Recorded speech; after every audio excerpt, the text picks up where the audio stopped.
Imaginez ceci, vous êtes un sous-traitant, vous avez livré votre travail, envoyé vos factures, et maintenant vous attendez votre argent. Pour être payé, vous lancez une procédure d'injonction de payer, espérant une victoire rapide. Mais soudain, tout s'effondre.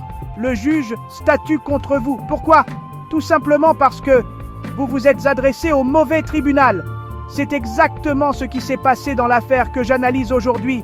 Mettons la scène en place.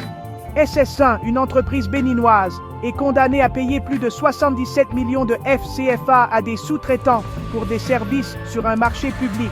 Ces sous-traitants tentent de recouvrer leurs fonds en cherchant une injonction de payer auprès du tribunal de commerce de Cotonou. Ils obtiennent l'ordonnance. Victoire. Pas si vite. SS1 ne recule pas. Il riposte sur deux fronts. Premièrement, ce n'est pas du ressort d'un juge commercial, c'est du ressort d'un juge administratif. Deuxièmement, même si c'était commercial, le tribunal de Cotonou n'a rien à faire ici. Le contrat stipule que les litiges doivent être réglés à Abomey ou à Djougou. SS1 conteste même les preuves, met en doute la validité des factures et demande plus de temps pour payer ce qu'ils admettent en partie devoir. Maintenant, la décision du tribunal. Le 13 mars 2025, le tribunal de commerce de Cotonou rend sa décision. Coup de théâtre partiel. Oui, c'est un litige commercial et non administratif, parce qu'il s'agit d'entreprises privées qui traitent entre elles. Donc, compétence matérielle, c'est bon, mais, et c'est là le hic, le juge de Cotonou est territorialement incompétent. Pourquoi? Parce que les contrats stipulaient clairement que tous les litiges devaient être portés devant le tribunal du lieu où le projet avait été réalisé. En résumé, l'ordonnance d'injonction de payer est annulée. Les sous-traitants, qui pensaient avoir gagné, finissent par payer les frais de justice. Alors, que devrait retenir chaque professionnel du droit, entrepreneur ou sous-traitant?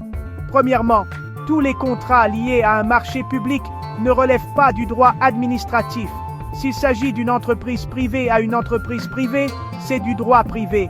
Deuxièmement, les clauses de compétence territoriale sont très importantes. Si votre contrat dit que les litiges vont à Abomey ou à Djougou, vous devez respecter cela, même si vous avez signé à Cotonou. Troisièmement, si vous vous adressez au mauvais tribunal, même si vous avez raison sur le fond, toute votre affaire peut être rejetée. Cette affaire est un rappel audacieux. En droit, la substance seule ne suffit jamais. Vous devez maîtriser la procédure. Un contrat solide ne concerne pas seulement le contenu, il s'agit aussi d'avoir les bonnes clauses de compétence. Alors, êtes-vous un professionnel du droit, un entrepreneur ou un étudiant en droit? Vérifiez toujours ces clauses de compétence avant de déposer votre dossier. Si vous avez appris quelque chose de nouveau, mettez un pouce bleu. Vous avez une histoire similaire ou une question? Laissez-la dans les commentaires. Et n'oubliez pas de vous abonner à Juristes francophones d'Afrique, votre référence pour le droit pratique à travers le continent.